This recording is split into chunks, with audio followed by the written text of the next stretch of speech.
Welcome back to The Local Perspective. I'm very honored with my guest today, but I do have a confession. He cost me 20 bucks. He also cost me some humility, and I learned the important lesson that politics is ever evolving in Wisconsin. I'm visiting this morning with the Speaker of the Wisconsin State Assembly, Robin Vos. Robin, thank you so much for being here. Happy to be here, Jerry. Thanks for asking me. And, the 20 bucks, we'll talk about that later. I'm not asking for a loan. But tell us a little bit about yourself. You represent the western two-thirds of Racine County. Yep, so I represent the 63rd District. So for anybody who has been to southeastern Wisconsin, Highway 11 basically goes from one end of my district to the other. Okay. So it's the southern half of Racine County. It's where Foxconn is going to be located. It has the city of Burlington, the village of Union Grove, Rochester, Yorkville, Mount Pleasant, Sturtevant, and town of Dover. So great location. My dad actually was on our city council for over 30 years. I have a lot of folks who have been involved in local government. I was on our county board for 10 years. So I love the idea that citizen legislators at the local level get a chance to be involved in their community, from the city council to the town board. Many of those people eventually run for the legislature, and some even run for Congress. So I think the founders were super smart in how they intended it, that a lot of local people make local decisions and they kind of work their way up, hopefully. And I want to talk more about that in just a sec. You mentioned Foxconn. Mm-hmm. I was with the Mount Pleasant Village Board president recently and kind of talked about the economically cataclysmic things going on there in a positive way. Mm-hmm.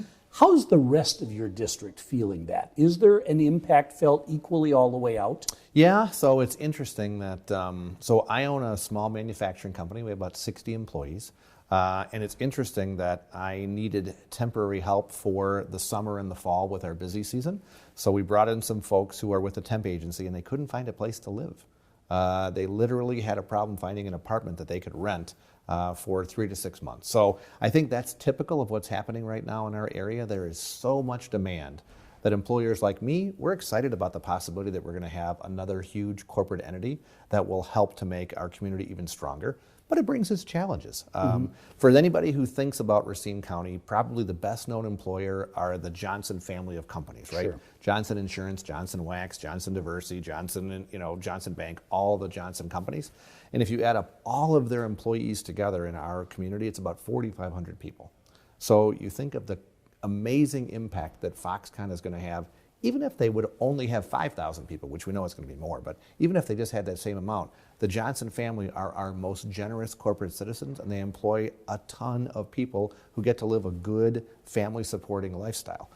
So I think when you consider what will happen 20 years from now, the city of Burlington, the village of Union Grove, the village of Waterford right outside our area, they're already figuring out how do they deal with the housing situation that we have now. Mm-hmm. Developers are not building new subdivisions like they used to, even prior to the Great Recession, right? So now that the economy is back, there aren't new builders coming into the marketplace. There's not, a huge new group of people who are tradesmen and tradeswomen to be able to be masons or electricians. So I think there's so many problems. We're just probably the canary in the coal mine for an awful lot of this. Well, Dane County is too, but for a couple areas of the state where there's just this really intense growth, it's a problem that we've got to focus on and hopefully solve.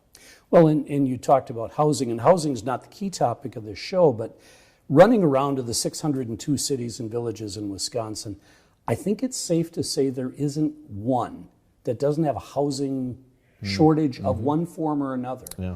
My hometown of Crivets, they talk about actually upper end rental housing for seniors as the demographic changes there. In other places, it's rental, single family home ownership. In some places, executive homes. Right. So it's everywhere. In our area, it's really challenging because from what local builders tell me, it is very hard to build a good quality, reasonably sized lot, so it's not a postage stamp, but it doesn't have to be an estate either. But a new home is probably $400,000. Well, for a two-income family where the one's a teacher and another one might be a manufacturing rep or something like that, a $400,000 house is probably out of their reach. So we have to figure out two things. How do we make sure that we have a vibrant choice so people can choose a starter home that might have been built in the 50s all the way to a brand new mansion because they've won the lottery, whatever in the middle. But I worry a lot about how do we make sure that we have reasonably priced homes in every community where people have the chance to buy one. Right, right. Well, let's talk, and I hesitate to say about your day job. Yeah. We're here in the Assembly parlor. You're the Speaker of the Assembly. You're the 75th Speaker, and I don't know, to me that feels like it means something. Well, let's start with the history. How has the Speaker's role changed in the 150 years Wisconsin's been around? Yep, so as you mentioned, Wisconsin became a state in 1848. We used to have a different structure. All right, so let's just talk about the modern era. Starting in the 1970s, the state of Wisconsin received a grant from the Ford Foundation, and it kind of created our legislature that you see today, where we have full-time agencies with the Fiscal Bureau, the Ledge Council. So we have professional, nonpartisan staff who help to draft our bills, do the analysis. It's trusted by everybody on both sides of the aisle and the administration, whoever the governor is. So I think we have wonderful people who work here, and that's their full-time career. We have another set of people who are the partisan staff. They work for individual legislators, a Democrat state representative, a Republican state senator, and those folks, some of them work here a long time, some of them are shorter tenure. And then you have, of course, the elected officials who we don't have term limits, but the average tenure in Wisconsin is somewhere around 8 years. So people come and go. Some are one term. Some are Fred Risser, right, where he was born when my mom was in grade school. I started serving when my mom was in grade school. So I think there's a wide variety of folks, and they come from all backgrounds. And I think that makes our system strong. We traditionally have had a cadre of people who become speaker who have been a wide range of folks. We have Democrats and Republicans. I have talked to all of them. I try to talk to them on a regular basis to take the wisdom from the people who've done this job before me. One thing I have learned is that the only people who understand the job that I am doing are the very people who have held it in the past. Right? Okay. It's like if you're a mayor, only people who have been a mayor understand what that job really is. Other people can sympathize, but they don't quite get it. The mayors would say, the city council members probably wouldn't agree with that. I get, but it's the truth. I mean, if you're a mayor, you only understand how things work because you have a bigger picture, right? Right. So it's my perspective. I love where I live. When I retire and no longer have this job, I'm going to stay in Racine County. I hope I stay in our house for a long time. I think I live in the best part of the state. But I can't just represent Racine County and the 63rd district. I have to be cognizant that there are 99 people who each have their own issues and their own hopes and dreams for their community, and they ran for office because they wanted to get things done. So I think that the job of speaker, you have to reach out, you have to listen. I did get a former speaker tell me something which I have always kept in the back of my mind. The speaker's job is a one-way ticket. Paul Ryan, I think, found that out too, that being in the job of speaker means the best things that are done are given credit to your members who authored the bill. The worst things that are proposed somehow become my problem and my idea. And I think Paul Ryan found the same thing. So when I ran, I knew I was never going to run for another office, that I took this job knowing if I can have an impact as speaker, that's great. And everybody thinks I'm doing something because I want to run for governor or I want to run for Congress. Well, I had an open seat for Congress where I would have had a decent shot to win it. I said no to that. We're going to have a governor's race in 2022 with no Republican. I've already said I'm not running for that. So I want to try to do the very best job that I can as speaker, which means to represent what we believe in and to try to move the ball down the field while stopping the other side from letting their worst ideas ever become reality. So you're a bit of Wisconsin history, right? I mean, you're one of only 75 people who've held this job. 10 years from now, 50 years from now, what do you want that little paragraph in the Blue Book to say about you? Well, hopefully someone will even look at it because I walk down, there's a hallway of speakers and they have everybody's picture in there. And I think to myself, that is what people are going to think of. So I got to make sure my picture is really good because that's the only thing most people will even know, that I don't have a weird mustache or that, my eyes weren't crossed. Yeah, we're sort of out of that big the beard thing. Yeah, I know. But at the time, I'm sure it was very, very appropriate. So you just got to remember that.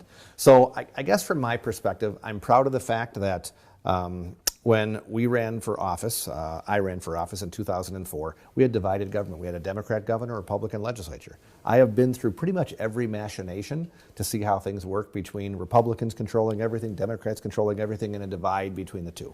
And the thing that frustrates me the most is the intense partisanship that has really started on the outside and kind of infected each body. I think, I'm good friends with Mark Pocan. He and I do not agree on a single policy notion, as far as what our core beliefs are. But my core belief is that Mark Pocan is a good, decent human being who wants to do the right thing, albeit not the way I would, right? I would say the same thing about Peter Barca, right? Good person, love his family. He and his wife are wonderful people, and I know he might want to do things differently than I do, but I know he has the same goal. But it seems like far too many people in politics today assume that because I believe what I do, I hate somebody, or I'm jealous of somebody else, or I want to screw somebody here.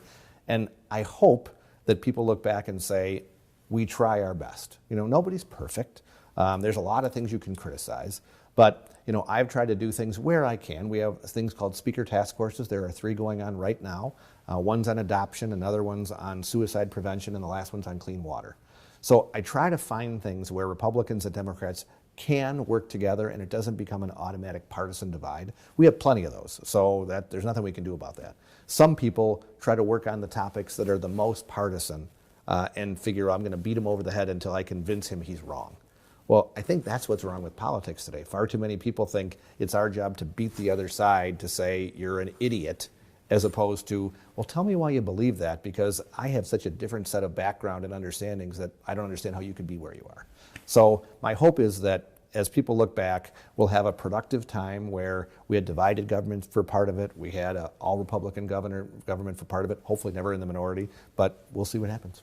Sure. And, you know, and speaking of that, you now are working with a Democratic governor, you have a Republican majority leader in the Senate. How is that working? I mean, the relationship is still fairly new. Mm-hmm. How would you describe it? Is it still evolving? Is it settled? How would you describe your relationship? I would say it's a work in progress. Okay. You know, it's interesting. I just was elected as the president of the National Conference of State Legislatures. Congratulations. Thank you. Yeah, it's the nation's and one of the world's. It's the nation's largest bipartisan organization, and we think it's the largest organization of elected officials that annually meets. It's about 7,000 people that get together, and there are people from every state, every political philosophy, but we all get together because we want to do the right thing. So I have talked to Democrat speakers who have a Republican governor. I have talked to the opposite, right? And the one thing that it seems is that even though I believe that the legislative branch is the first branch of government, it is the most representative, it is the one that should have the most ability to influence public policy. Because we elect a unitary executive, right, a mayor, a county executive, a governor, they kind of set the tone, right? So the very fact that Governor Evers has kind of picked some topics which are more divisive to try to say, let's see if we can solve problems that don't necessarily lend themselves to bringing people together, like adoption, like water quality, like things where there isn't a partisan divide. I think it's made it difficult. So even this last week, rather than saying, how about if we sit down and figure out what an answer to violence in Wisconsin would be, it was, I already have the answer. I'm just going to go and campaign to tell people why they should adopt my idea.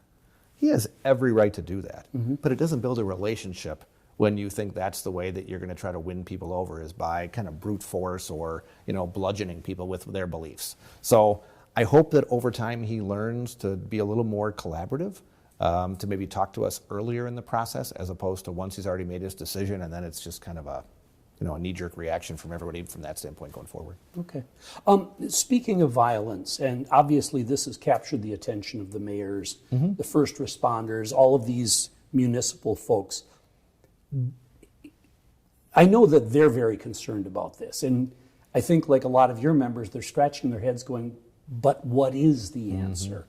Will there be a dialogue on that, and how could they participate in it? Sure. And what are some of your thoughts on it? Well, I will say this, there is no magic wand, right? Because Right. if that's true, that would have already happened. I wish we could start, I hate the idea that in today's society, everybody has their own facts, right? That everybody kind of picks and chooses what they want. Gun violence is real, right? And it comes from a whole lot of reasons. Number one, most people who are killed with a weapon, I think it's something around 60%, are a suicide. So we're focusing on our Speaker's Task Force on something that I hope is bipartisan, that we could find an answer that would help with 60% of the problem. Now, it doesn't deal with 100, but it definitely deals with 60% of the problem. Of the 40% that's left, a sizable chunk of those are people who commit a crime that are a felon and already illegally not allowed to possess a weapon. So I would prefer to say, what can we do to make sure if somebody commits a crime with a gun, that they are in jail for a good long time? Rather than this kind of revolving door that we've seen, especially in a big place like Milwaukee, where people are arrested on a gun crime and they're through a revolving door and out and never really get a serious sentence. So I think there's a lot of things that don't instantly say, well, geez, let's talk about guns, and now it's either you enjoy hunting or you hate hunters, right? Or vice versa, where all of a sudden it's this big argument. So my style is to try to focus on things where natural consensus can happen, and then maybe you get the next step, trust being built, to get to the harder step. So from my perspective, I'd like to hear ideas that don't finger point and go into the ideological corner, right? So if it's trying to say, how do we have earlier identification of mental health crises, right? So I don't support the idea of a red flag law, which basically would say, I think you might commit a crime, so I'm going to basically detain you because you could do something. I mean, our society is based on an action causes a reaction, not you could do something. But I certainly think we need to do a better job with having access to mental health. I mean, if you're a police officer and you see a family is constantly under mental strain, we have to have some way to be able to refer them for additional follow-up, additional counseling, additional efforts on the healthcare side. Because I really think a lot of these are mental health issues that are healthcare. They're not necessarily criminal justice. But that's the problem, that we never kind of take it to what could have an impact. We always want to, quote unquote, solve the problem. Well, I've learned in this job, you address issues because they're never solved. Sure. And that's where I'm hoping that we could have a partnership with a lot of local elected officials who say, okay, how do we make sure that we have better training for our police? That is probably something that we could work together on to say, I know you don't have unlimited resources, but boy, if we could make sure that every single officer or every single EMT or paramedic has extra training to deal with somebody who's having a mental health crisis, so they don't just think, Jerry's having a bad day. You actually understand that there's some kind of a mental health issue going on there that requires follow-up, not waiting for the next 911 call. So I hope there are things we could do more along those lines. Well, and I hope so as well. And I can tell you that those are some of the conversations that we're hearing from our local people. Yes, there's a very passionate debate about guns in Wisconsin, but there's also this more rational, how do we deal with the incremental problem? How do we, I heard one police chief describing that they've become sort of the default first responder in mental health issues. And his comment was, I'm not sure we were ever prepared for that. Well, and unfortunately, the local jail, the local county jail especially, is kind of the first detention facility when somebody's having a healthcare episode many times. And that's not what should be happening, but we don't have enough beds, we don't have enough psychologists, we don't have enough people who can identify. So we've been working on that. We had a speakers task force on mental health, one of the first ones that I did, and we increased the number of people who are getting their psychology degree. We increased the ability to get rid of the stigma, to say mental health is no different than cancer, right? They are both diseases that have to be treated. So I think we're making some progress, albeit slow, and not always as fast as we would hope for. Great. I want to take a breath here. I'm speaking with the Speaker of the Wisconsin State Assembly, Robin Vos, on the local perspective. This is a production, it's a team effort today. We're in the state capitol, and we've got the team from Fact TV, Fitchburg Area Community Television, and Sun Prairie's Media Center. And I want to thank the folks behind the camera for all your work. Thank you. I asked the governor this, and I've asked other guests this. I think I want to make it our calling card. What's your local perspective? How do you see local government fitting into the big picture? Yep. So 10 years on the Racine County Board. My dad ran for city council in 1982 when I was in high school, and he was on there, I think, for 30 years. He just recently retired, yep. So now he's still goes to the meetings, still has lots of opinions, because when you've been involved for that long, you have lots of things you're thinking about. But I feel like we live in such a special place because we have citizens who are willing to step up. So I always tell people I enjoyed my time on the county board probably the most of anything that I've done, because the people who were there, good-natured, you could disagree, and we had a bunch of us always went out for dinner afterward. So it was much more collegial, where it wasn't, factionalized, or it wasn't assuming the person's motives were negative. So I love the idea that local government is a place where things can happen. I think that we need more of that. I think that's why in general, not perfectly, but in general, I believe that local control is important. So from my perspective, I think we are lucky to have so many good public servants step up, and they make us proud every day. So local control, and there's always going to be a friction. I mean, the state legislature essentially shapes the box that local governments live in. Is there a rubric in your mind of when local control should apply and when state, call it uniformity, is a more appropriate response? Well, let's take an example, a couple easy examples that are people will understand. So, a garbage dump and a cell phone tower. Okay? Well, most municipalities do not have their own garbage dump anymore. They used to. In the city of Burlington, where I grew up, there was a local landfill that all the garbage from Burlington went to, right? There was one for the town, there was one for each village. Well, now they're more regional, right? Because we want to have a better use of land and making sure we can do it in an environmentally conscious way. Well, if a new landfill wants to be sited and it's in the city of Burlington, but it's going to serve an entire geographic region, if the city of Burlington imposes a bunch of requirements on it that make it almost impossible to operate because they don't want the dump there, they'd rather have it in the local village next door, that probably doesn't serve the public interest. We have to look and say, well, what's good for the entire region? What's good for the entire state? Same with sex offender citing, right? I mean, I have some concerns that we have this patchwork quilt of regulations which make it almost impossible to locate a returning sex offender in some municipalities. So the ones that don't have those rules become a dumping ground. So we probably should have more of a standard system. Cell phone towers. How many of us get frustrated because we drive through an area and the cell phone drops our calls every time? Well, if the local regulation says we don't want cell phone towers here because they're unsightly or they've got to have some huge complex process to get a cell phone tower put up, well, that doesn't serve the people who are driving through the local municipality who want to utilize a public utility. So those are more of the things where there is a bigger impact, a regional impact, a traveler impact, that I would say we have to have more uniformity. Land use in general, I think, should be a local decision as long as the decisions are based in fact and reality and not fear and mismanagement. Okay. Well, then how would you say the state-local partnership, we call it, is it in good shape? Is it in tatters? Is it somewhere in between? I would say on a regular grading scale, I'd say it's a B+. Okay. Right? I mean, so I think in general it's pretty good. I think the challenge that we have is trying to figure out what's the appropriate level of services done by whom. We just passed a new funding proposal for local roads, which is thank you very much. I know it's great. I mean, we've been Assembly Republicans have been fighting for it for a long time, and I am glad that we were able to find an answer. It might not be perfect, but it's an answer, right? It's a good answer. So that's an example where how much of the responsibility for local roads should be paid for by the state, right? I mean, some would say a local road should be 100% paid for by a local person. But then again, you look and say, well, I drive on those local roads and I don't live in every village that I drive on. So there's a reasonable balance. But I think that's the tension, knowing that, you know, there are certain drivers in our budget that just consume almost all the new revenue that we have. One of those is Medicaid, Badger Care. It takes a lot of money. And so it allows less for local aids to governments and things that we also consider a priority. So that's why I give us a B instead of an A, because we haven't done as good a job even keeping with the cost of inflation for local governments. But that's not because we don't care, it's because we have other priorities that just are a little higher on the scale. So I think that we can always do a better job. But in general, I'm proud of the work that our local folks do. I think they do an exceptional job in challenging times.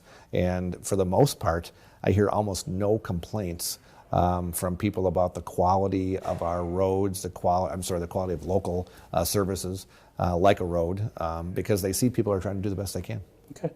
Well, if I can hear the mayor of Burlington and some of your village presidents saying, B+ was never good enough for me, I want an A. Yeah.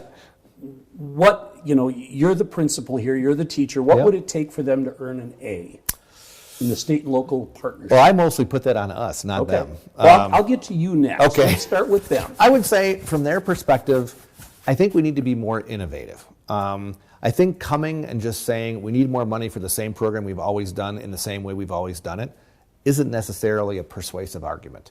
If you can come to me and say, we've got this really creative idea for a public-private partnership to do something dramatically different, I think that always has an appeal to me and to my colleagues. I think if we look and say, how can we share services in a way that makes sense? You know, in my own community, we have people taking care of the lawn at the school, at the town, at the county, and at the city, each with their own equipment. You know, does that make any sense in today's age? Probably not, but I'm not going to be the one to impose that. But I think the more that you show cooperation exists and that there's not waste. And I know there's not waste at local government for the most part. I think the more people look and say, okay, well, they've done all they can, now we got to figure out how to step up and do our part too. Well, and that can be challenging. When I was talking to the Mount Pleasant village president, apparently Mount Pleasant and Sturtevant share a fire department. Yep. And with Foxconn, obviously that's going to throw a big burden. They're talking to some of the other adjoining communities about how they can work together. And I know you mentioned the Johnson family. The Johnson Family Foundation has actually been helping make that conversation happen. Okay, so that's how the mayor gets an A. How does Speaker Voss's assembly, what would you say to your members to build that relationship? Well, I think most of our members do a good job. So one thing that I try to do on at least an annual or sometimes every 2-year basis is to go to every municipality myself. So I go and sit down with the local elected officials. What are your issues? What are you hearing from your constituents? There is no better window into a community than the elected officials who serve it. I see that if I have a question about something that's going on in one of the municipalities, I call one of the local elected officials first to make sure that I understand their perspective and what they're hearing. So I think that's one thing that I always encourage our members to do, is to stay in touch with your local elected officials. Whether they support you or not at election time doesn't really matter. We're all elected by the same people. So I found that to be incredibly useful, to go and physically go to their meeting, to go to them, as opposed to thinking that they should come visit me in Madison. It's a lot easier when I'm at home to drive to a meeting on a Monday night or a Thursday night than it is to have them come here. Well, and I keep telling my members, for some reason, people are fascinated with sewer treatment plants.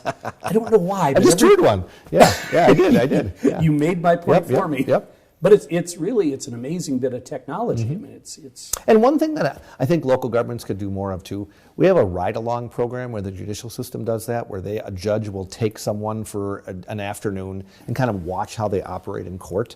You know, I think I've done that with some of my local elected officials. I think having some of those things where you sit and meet with some of the department heads. Has they ever invited a legislator to come to their executive meeting where all the department heads sit and talk about the issues in Burlington or Waterford or wherever it would be? Not normally. So I think the outreach has to go both ways, and it's not intentional. People think we're busy, but I guarantee you, if you invited a state legislator to come and meet with all your department heads and hear what's going on in that community, they'd show up.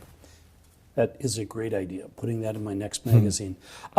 This has been a fun conversation, and we've used up almost all of our time. Time goes fast. But I didn't want to let you go without bringing up dollars and cents. The Wisconsin Policy Forum did a research report that basically said Wisconsin sticks out in how it funds local government. We're a one-trick pony, one-track. Basically, we over-rely on the property tax. Without asking you, do you support a different mix? Do you not support a different mix? What would your advice be for us as we go forward? Our goal is to start a conversation that ultimately leads to reform. Sure. So I'm trying to think when it was. It would have been 3 years ago. Dean Knutson had a bill that I supported, representative from the Hudson area, former mayor, which would have given an option for counties to have a sales tax referendum where they would have been able to spend the money for a fixed amount of time on infrastructure. So it would have basically said for 4 years you can have up to a 0.5% sales tax. It has to be off for 1 year, and then you can go back and do another referendum, right? So it wouldn't become just kind of feeding the beast of government. It would have been for projects. Very common in states. Yeah, it is very common. So I supported that. I know Representative Knutson worked hard. We didn't end up being able to bring it to the floor because we didn't get the votes. So I think trying to find innovative ways like that, I would prefer to have less things on the property tax where there's an ability to have diversity of resources. The problem normally comes down to, as an example in the city of Milwaukee, they would like to have a sales tax to help the city of Milwaukee pay for some of its infrastructure. And they would like some of that to be countywide because people from the suburbs work in the city. I understand that, but I think it's challenging to say, in Racine County as an example, we're going to have a countywide sales tax to help fund a program in one place. Sure. So that's why I think it's easier if you would focus on infrastructure and you would have a set amount going back to municipalities as opposed to somebody else picking it. So I'm certainly open to those conversations. After the program that Dean Knutson put forward didn't advance, it kind of has been dormant for a while, but I'd certainly be open to the conversation. Great, great. We are out of time, Mr. Well, Speaker. thank you very much. Thank you again for your time. This has been The Local Perspective. I want to thank Wisconsin Community Media, particularly Fact TV in Fitchburg and the Sun Prairie Media Center for your help.